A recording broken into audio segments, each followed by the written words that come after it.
Bom dia, irmãos e amigos.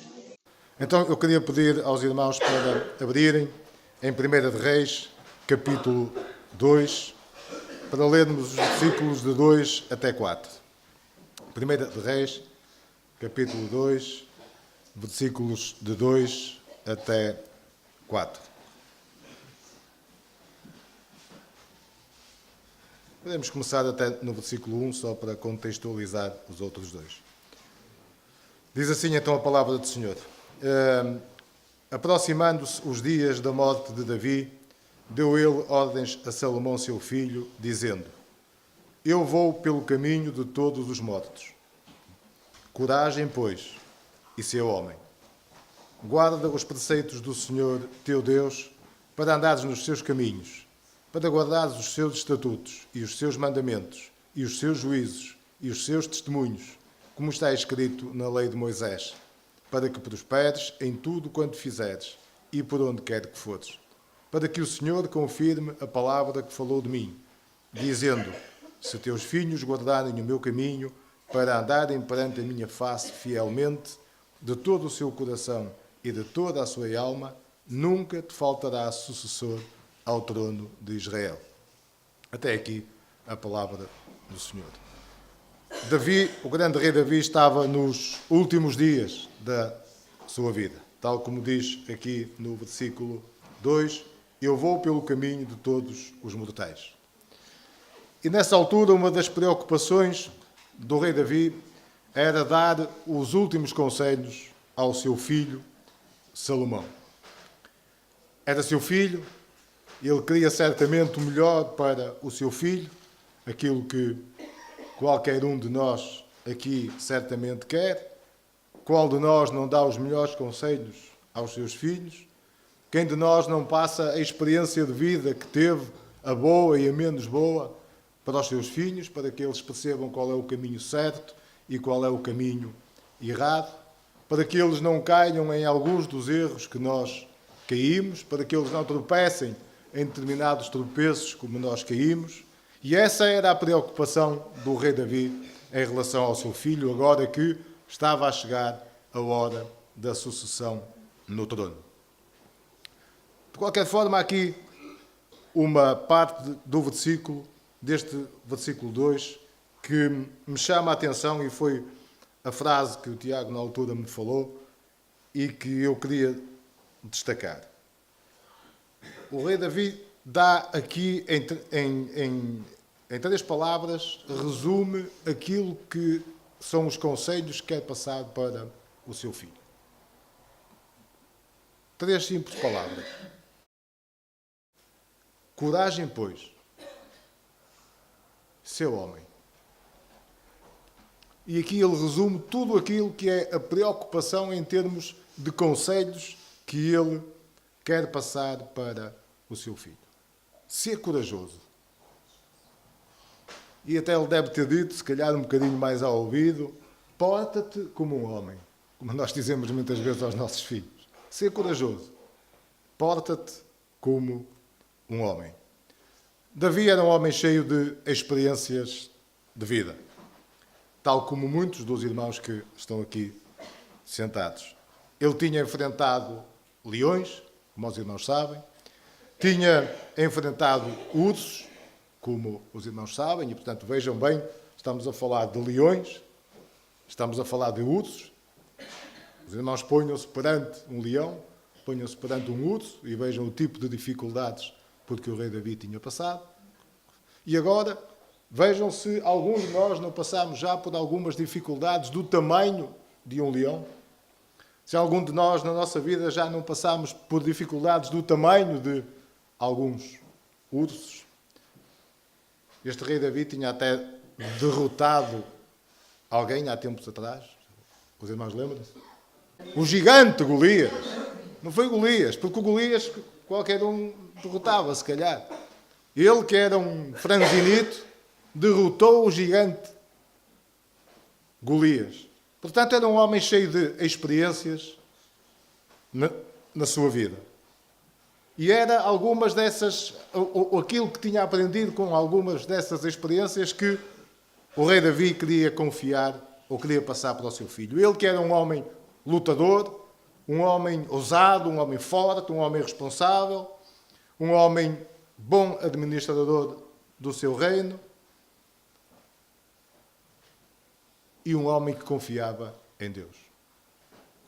E isso eram os conselhos que o rei Davi queria passar para o seu filho. Essencialmente, ele queria passar o conselho de que precisava de ser um homem segundo o coração de Deus. Ele sabia que o seu filho Salomão ia ter enormes dificuldades pela frente. Sabia que não seria fácil suceder no trono e ter a responsabilidade de assumir aquele reinado. Ele sabia que Salomão tinha que ser um homem, mas não bastava ser um homem. Sabia que tinha que ser um homem com H grande. E essa era a preocupação de Davi. Por isso ele lhe disse: coragem e ser homem. Resumindo aqui em meia dúzia de palavras. Mas o que é que Davi queria dizer naquela altura ao dizer ao filho ser homem? Naquela altura ainda não se discutiam estas igualdades e estas não sei o que de géneros e por aí fora. Portanto, certamente não se referia à sua orientação sexual de certeza absoluta. Então o que é que o rei Davi queria dizer com este ser homem? O que é isso de ser homem hoje em dia? O que é isso de hoje em dia, na sociedade em que vivemos, ser homem? E ainda por outro lado, o que é que a Bíblia diz sobre o ser homem? E era isso que eu queria ver com os irmãos esta manhã. O que é ser homem nesta sociedade hoje em dia? O que é que a Bíblia diz sobre o que é ser homem? E aí certamente encontraremos aquilo que o rei Davi queria dizer a Salomão quando lhe disse coragem e ser homem. Então, para muitos, hoje em dia, eu tenho a ideia de que ser homem é... Ok? Ser musculoso. Outros têm a ideia de que ser homem é ir para os estádios de futebol, gritar a maior das barbaridades, insultar toda a gente, dizer palavrões. Outros têm a ideia de que ser homem é beber, forte e feio, e aguentar bem, ter caudal para aguentar. Outros têm a ideia que ser homem é andar com muitas mulheres, ter aí uma série de mulheres atrás deles. Mas isto não é ser homem. Isto leva-nos por um caminho que não é certamente o caminho de ser homem. Deixem-me contar-vos aqui uma história. Eu vou ver se não consigo recordar dela da forma correta, mas se não conseguir, eu vou resumir pelo menos o que dizia essa história. Havia um homem de negócios, um homem que era um alto responsável por uma empresa, ou pelo menos por um departamento de uma empresa, e volta e meia ele e os outros colegas, diretores daquela empresa, saíam, quer para outros países, quer para outras localidades dentro do país, para ministrarem cursos de formação, para receberem cursos de formação, enfim, para fazerem alguns negócios, e portanto saíam todos juntos. Esse homem gabava-se de que ele e a sua esposa tinham um relacionamento diferente de quase toda a gente. Ele gabava-se de que, quando olhava nos olhos da esposa, conseguia ver tudo aquilo que estava dentro da esposa. Tudo aquilo que ela pensava dele, tudo aquilo que ela sentia por ele, todo o amor que ela tinha por ele. E vice-versa. Ela, quando olhava fundo nos olhos dele, sabia de tudo aquilo que se passava com ele. O quanto ele gostava dela, o quanto ele a amava, o que ele sentia por ela, o relacionamento que tinham. E então eles tinham aquela combinação entre eles. Aquilo que eles lhes dava mais prazer na vida era olharem bem fundo nos olhos um do outro. E saberem que, ao olhar bem fundo nos olhos um do outro, nada ou ninguém, nenhum dos dois conseguia esconder, fosse o que fosse, ao outro. Aquele olhar, olhos nos olhos, era a transparência máxima que existia entre eles os dois. E esse homem, por diversas vezes, foi com os amigos, saiu várias vezes, e quando chegava à noite, estavam uma semana fora, dias fora, e então toca a sair, toca a ir beber uns copos, toca a ir passar a noite fora, e toca a arranjar umas senhoras lá umas damas de companhia, pronto, e passavam a noite juntos e por aí fora, que era aquilo que muitos dos homens faziam em termos da sociedade normal. E aquele homem sempre teve a postura de se afastar dos restantes homens. Durante alguns anos. Foi assim. Um dia, ou uma noite, e não se sabe muito bem, nem ele próprio sabe explicar porquê, acabou por ir com os amigos, acabou por beber um copo ou outro, acabou por beber mais do que aquilo que devia beber e acabou por acordar de manhã na cama com uma ou duas mulheres. E aquele homem conta que o regresso dele a casa foi o pior dia da vida dele. Demorou um tempo para meter a chave na fechadura e entrar em casa que lhe pareceu uma eternidade. Entrar em casa dele foi o pior momento da vida dele.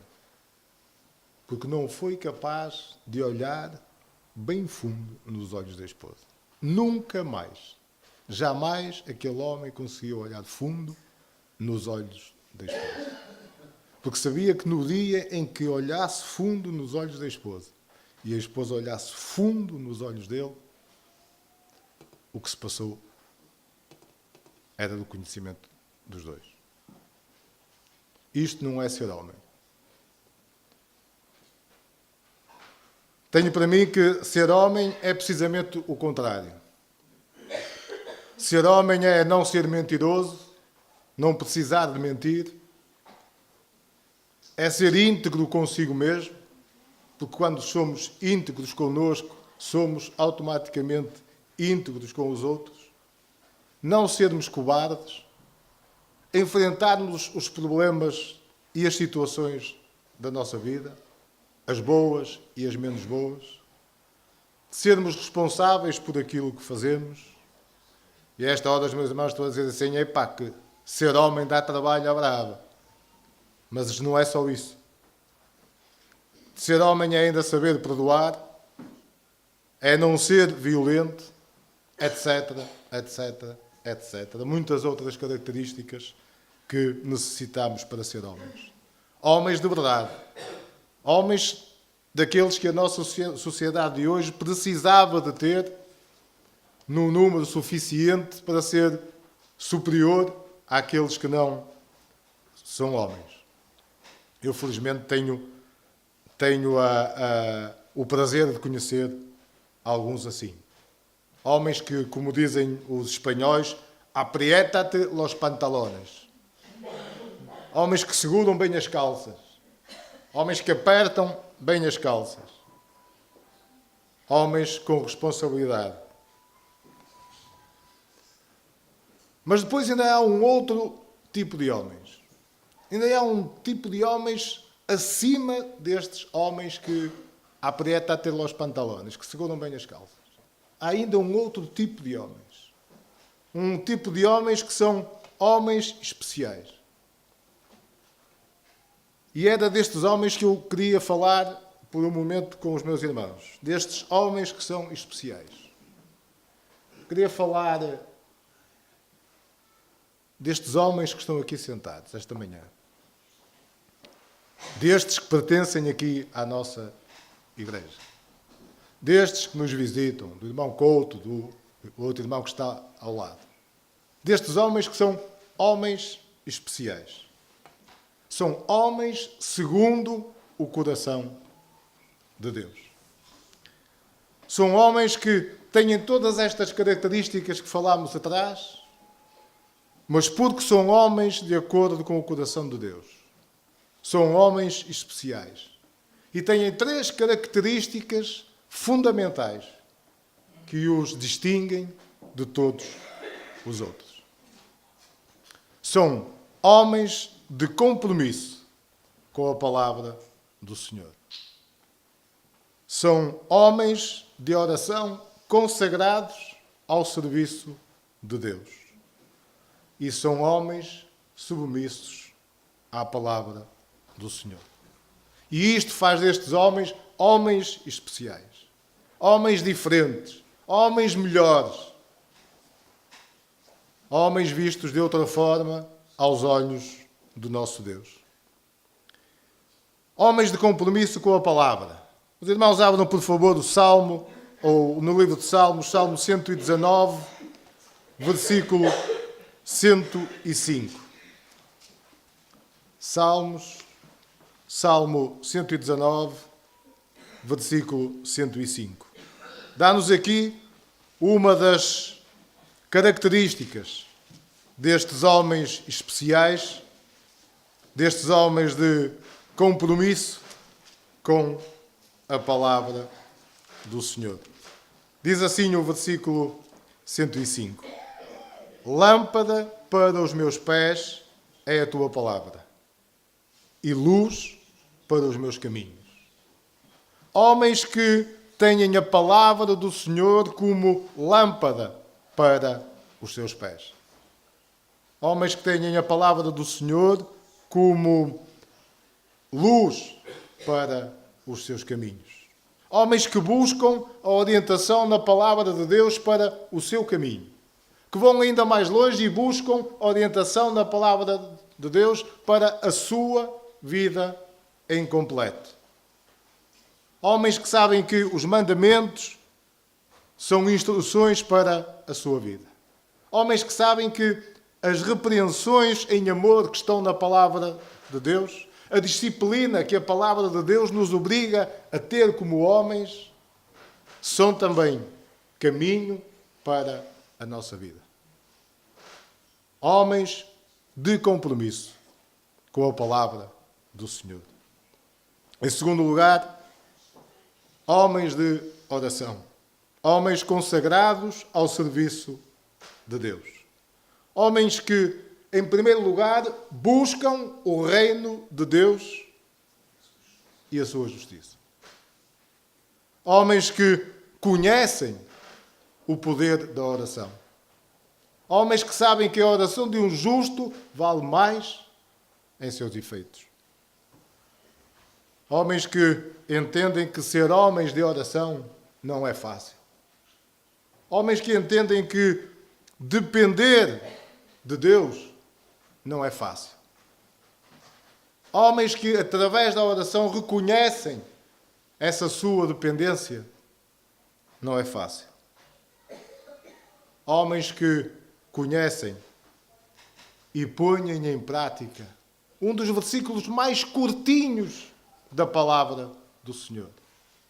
Mas homens que devem trazer esse versículo gravado no seu coração.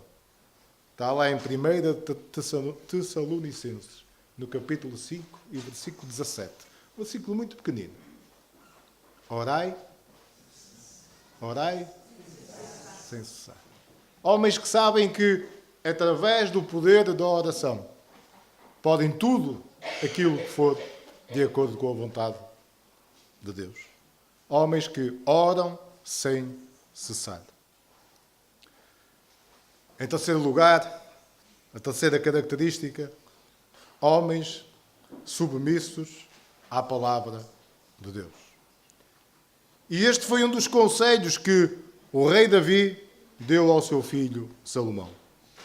Se voltarmos lá a 1 de Reis, capítulo 2, diz assim o versículo 3. Guarda os preceitos do Senhor.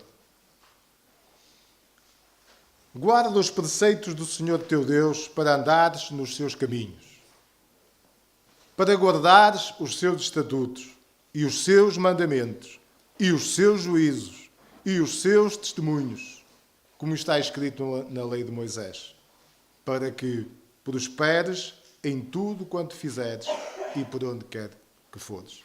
Homens que percebem que têm que ser submissos à palavra de Deus. Mas são homens que percebem que têm de ser submissos à palavra de Deus porque conhecem esta palavra do Senhor. Porque a conhecem na teoria e a utilizam e põem na prática na sua vida. Homens que vivem segundo esta palavra de Deus. Homens que sabem que este é o único caminho para a prosperidade. Com as dificuldades da vida, tal como o Senhor Jesus nos alertou. Mas este caminho da palavra é o único caminho para a prosperidade. E estas são as 3 características que fazem destes homens diferentes. 3 características que fazem destes homens especiais. 3 características que fazem destes homens, sem medo de dizer, melhores do que os outros. E eu dou graças a Deus. Muitas graças a Deus. Porque tenho aqui à minha frente, para a glória do Senhor, pela sua misericórdia, muitos desses homens. Dou graças a Deus por cada um dos meus irmãos aqui presentes, que é este tipo de homem. Homem segundo o coração de Deus. Homem de compromisso com a palavra. Homem de compromisso com oração. E homem submisso à palavra. E para aqueles que estão aqui esta manhã, e que de alguma forma até pode, aquilo que falarmos aqui, até pode ter algum, ou fazer algum sentido. Mas como não têm ainda o seu coração na mão de Deus, não experimentaram, não conseguiram experimentar ainda isto que falamos esta manhã. Porque não estão nesta dependência de Deus. E como não estão, não podem experimentar. Mas para esses homens eu gostaria que abríssemos em Efésios. Gostaria que abríssemos em Efésios no capítulo 17, ou no capítulo 4, perdão, porque Efésios não tem 17 capítulos. Para esses homens que até pode ter feito sentido aquilo que falámos esta manhã. Mas pelo facto de não estarem comprometidos com Deus, não conseguem experimentar. Efésios capítulo 4. Para esses homens, eu queria deixar ficar aqui 7 versículos. Queria deixar-vos o versículo de 17 até 24. E queria que pensasseis nisto. Diz assim a palavra do Senhor. Isto, portanto, digo, e no Senhor testifico, que não mais andeis como também andam os gentios, na vaidade dos seus próprios pensamentos, obscurecidos de entendimento, alheios à vida de Deus, por causa da ignorância em que vivem pela dureza do seu coração, os quais, tendo-se tornado insensíveis, se entregaram à dissolução para com avidez cometerem toda a sorte de impureza. Mas não foi assim que aprendestes a Cristo. Se é que de facto o tendes ouvido e nele fostes instruídos, segundo é a verdade em Jesus. No sentido de que, quanto ao trato passado, vos despojeis do velho homem, que se corrompe segundo as concupiscências do engano. E vos renoveis no espírito do vosso entendimento. E, meus amados amigos que estão aqui esta manhã, e vos revistais do novo homem, criado segundo Deus, em justiça e retidão procedentes da verdade. Este é o meu desejo para aqueles meus amigos que estão aqui esta manhã, que o seu coração e a sua vida ainda não está nas mãos do Senhor. Aquilo que eu desejo de todo o coração é que vos revistais do novo homem, criado segundo Deus, em justiça e retidão procedentes da verdade. Mas para os meus irmãos que estão aqui comigo esta manhã e que me dão a alegria de eu poder partilhar com estes homens segundo o coração de Deus, queria também deixar uma leitura bíblica, porque é disso que se trata, daquilo que está na palavra do Senhor. Queria que abrissem comigo Salmo 1 e apenas 3 versículos, mas por acaso cada um deles é enorme. capítulo 1 do livro de Salmos. E para os meus irmãos com quem eu partilho aqui tantos dias, queria deixar-vos também esta palavra, dos versículos 1 até ao versículo 3, para que nos sirva também de conforto e de consolo nos momentos de adversidade. Bem-aventurado o homem que não anda no conselho dos ímpios, não se detém no caminho dos pecadores, nem se assenta na roda dos escarnecedores. Antes, o seu prazer está na lei do Senhor, e na sua lei medita de dia e de noite. Ele é como a árvore plantada junto à corrente de águas, que no devido tempo dá o seu fruto, e cuja folhagem não murcha, e tudo quanto ele faz será bem-sucedido. Eu acho que era isto que o rei Davi queria dizer ao seu filho, naquelas 3 ou 4 palavras. Coragem, mas acima de tudo, ser homem. Ser homem segundo o coração de Deus.